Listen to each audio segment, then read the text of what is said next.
Diary of a Content Creator, episode number 1. My journey on YouTube started a little bit over a year ago in Q1 of 2024. That's when I started my first channel flow for as an aggregator. It pretty much consisted of 3 elements: unlisted videos as a part of the channel's identity, a channel table of contents, and a channel introduction. It's interesting thinking back on that era in my content creation journey, what it's meant to me and what it represents. For me, when I think about content creation, I still think, dang, why can't I just be a consumer? Why does this process feel so necessary and mandatory as an element of the YouTube cybernetic ecology? And then I follow that up by saying, hey, well, nobody's making you create content, bro. But then it's like, whoa, how do you reach an audience? So for me, that's what this journey is about. Diary of a Content Creator is about summoning the strength to reach an audience. For years, almost decades, I've been a content consumer. I've seen so many fascinating and interesting things. So many stories, so many tales, so many narratives, so many elements where you take a step back and you look at people that aren't quote-unquote internet people, and you wonder, how do they live their lives like that? Would that be possible for me to give it all away and to just hold space for a life without YouTube, a life without Twitch, a life without podcasts? What would that mean?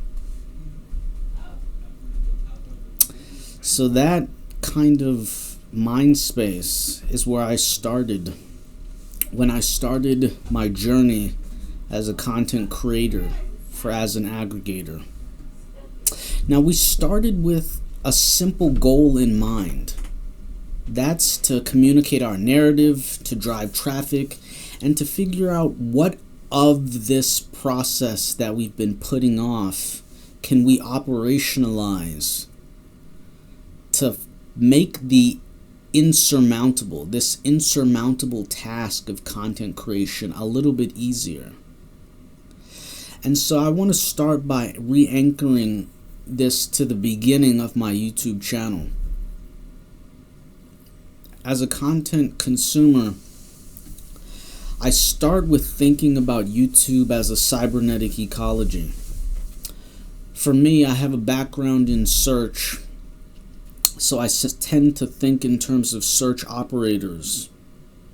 And that's an interesting distinction that I don't think many content consumers start off with, or at least dip their toes in enough.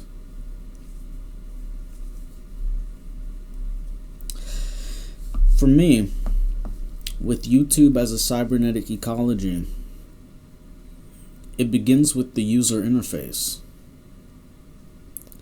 How is YouTube constructed in order to give me an insight into a wider world? In order to allow me to jump through this condensed hypergraph, this YouTube hypergraph involving videos, titles, thumbnails, content creators, and my own intent. And how do I position myself knowing that I'll only see a specific cross-section out of the hundreds and hundreds and hundreds and hundreds and hundreds of hours, hundreds of thousands of hours of content, infinite content for so many different audiences? I started with unlisted videos as a part of this channel's identity because I wanted to give myself space for being able to publish, and also to be able to retract, and to be able to hold space for my own cross-section of a dark forest within YouTube. I think that is a huge part about playlist theory for me. In terms of Diary of a Content Creator, I haven't actually fulfilled on the core tenets of our table of contents. Sure, I've dipped into the yellow section involving talking about large language models. I've even dipped into the MacGuffin section regarding, hey, check out this playlist, check out our category-specific playlists. But I haven't really dipped my toe too deeply into on a formal analysis of content consumption. And playlist theory is supremely lagging behind.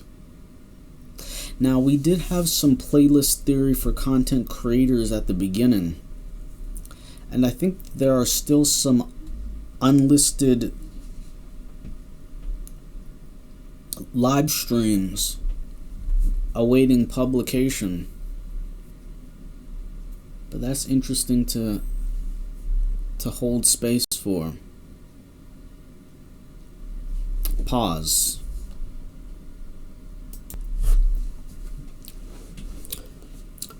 Content creation is such an enigma to me.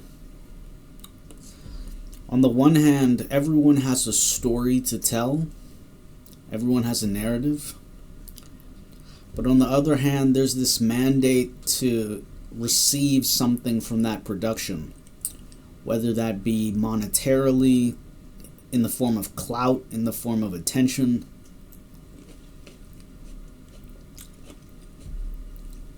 For me, that's something that I wouldn't have had a window into, the lifestyle into.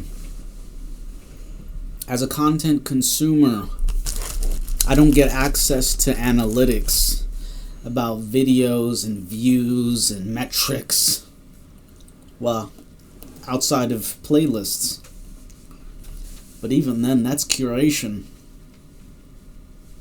As a creator, you sit there with a vision in your mind. Even now, I'm trying to balance my own personal whims in terms of, hey, I have to create content. How do I create content? Okay, just do a stream of consciousness. Just do whatever. But then every sentence, every syllable makes me feel like I have to perform, like I have to get something right, like I have to have my ideas perfect. If not perfect, at least coherent, dude. At least coherent. And I struggle with that. I struggle with all of the legwork that is required before a video is even produced. The script, the intent, the structure. And part of me feels like, with respect to that, it's like I'm doing a disservice to my audience. I'm doing a disservice to content consumers out there. People saying, hey, well, I just so happened to stumble across this playlist, ... I just so happened to stumble across this podcast series. Oh, As an Aggregator has a tripartite series: Diary of a Content Consumer, Diary of a Content Curator, and Diary of a Content Creator. Okay, feed me. What do you have? And I say, I have content. But for Diary of a Content Creator, I just spun this up quite literally because I was going to do Diary of a Content Curator. And I was going to talk about the creation process and why I hate the creation process and why the creation process is antithetical to what it means to be a consumer.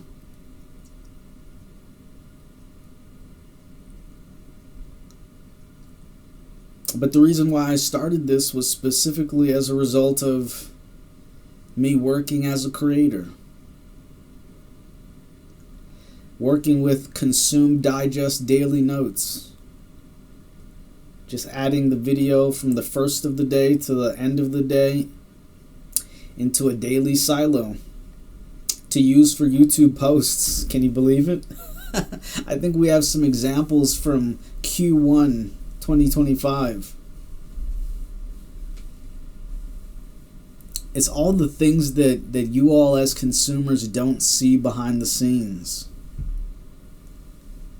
For me, sometimes I wondered about that. It's almost like object impermanence, but it's also a cross-section of solipsism.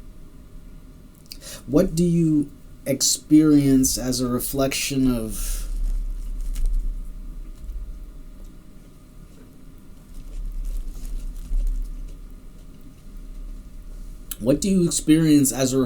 the persona of the content creators out there?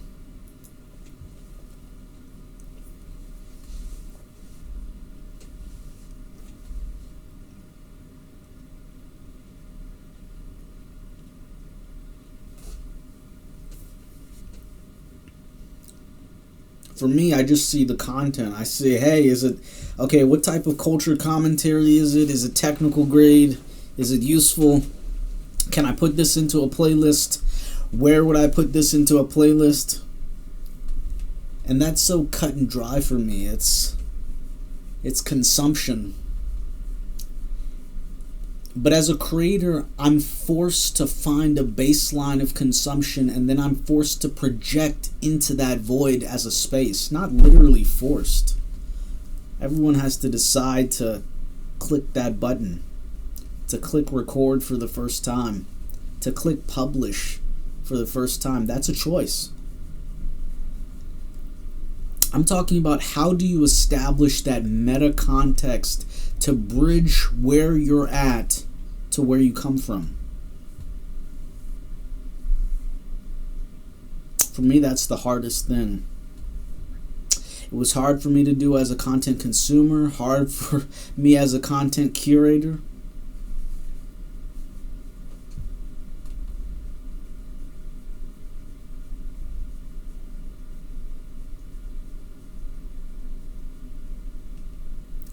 I think about my experience as a consumer for so many years. And then that first demarcation was when I decided to become a curator. I said, hey, oh crap, there's so much content out here. And I'm losing track of my ability to recall it. I'm losing track of, hey, okay, but I remember 3 years ago or 20 days ago or 2 months ago, there was this video, and this video had a source, and that meant something to me. So I picked up some of the information from this video, and now this video connects to that video.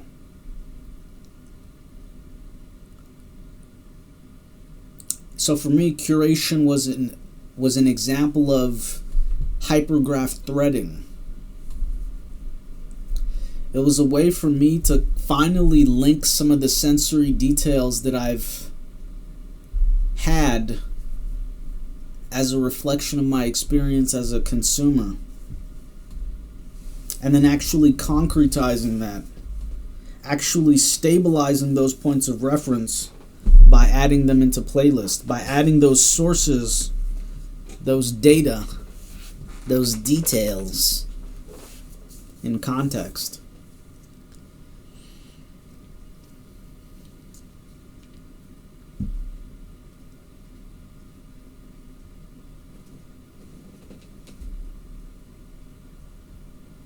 But as a creator, I feel lost.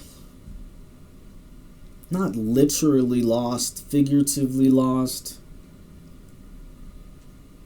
I still hold that sensibility that led me to be a curator, that I retain as from my experience as a consumer.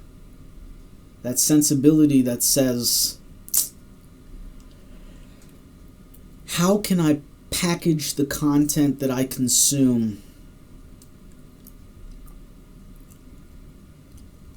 in a way that allows the content to speak for itself. Can content speak for itself? Can it do that without the need of creation? Now that's a double blind, right? Because you're just saying you're acting as a meta layer. You're saying you're going from consumer to curator, and you're working off the back of creators that have actually created content. So part of this is an ode to creators. I wouldn't be able to be here as a consumer without the work that they've put in. The diligence, the time, the reference experiences, the perspective.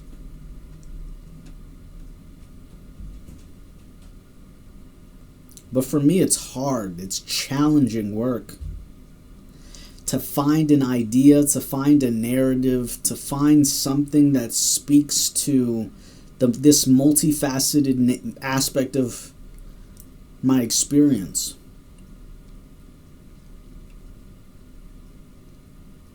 And I struggle with that.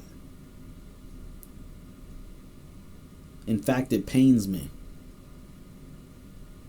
Part of me is saying, hey, it doesn't have to be anything more than it is. Creation for the sake of creation is as simple as taking a photo and clicking upload. It's as simple as having a stream of consciousness and expressing yourself.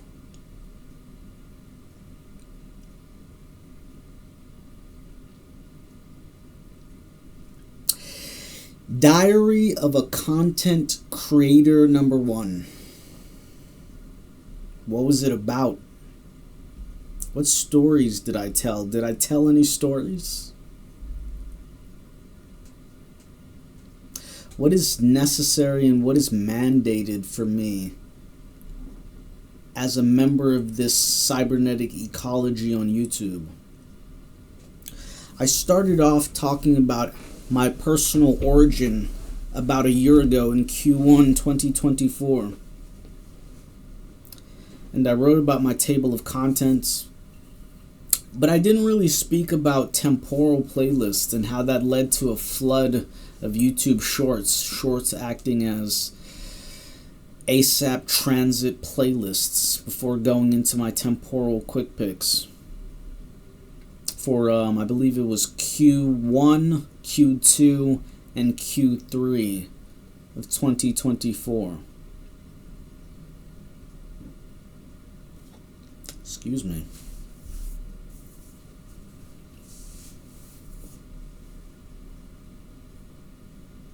So it makes me wonder, what's next?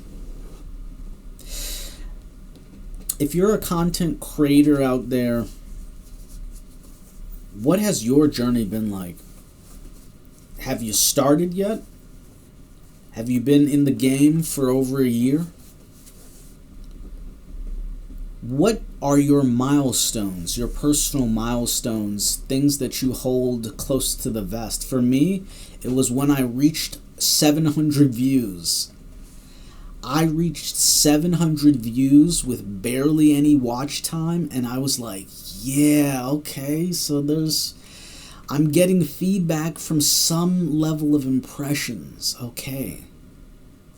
For me, that's a signal. That's a direction. That meant something to me.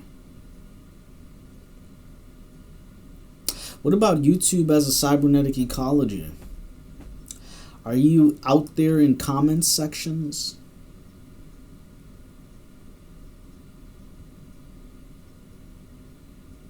Are you out there posting videos?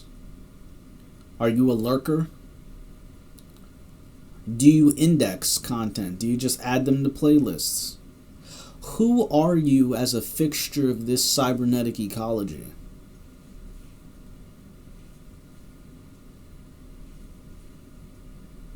For me, right here, right now, I'm a content creator. And that's not something that I would have cared to express or to commit to at any other point in time.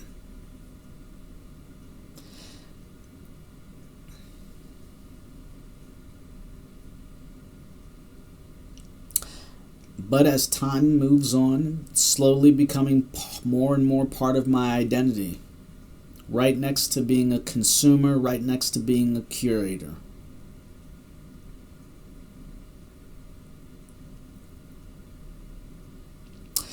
So that's where I'm going to leave this diary entry off and ask you the question that I should ask. What's in your consume digest? And what does the content that you consume, what does that mean to you? Entry number 1, diary of a content creator.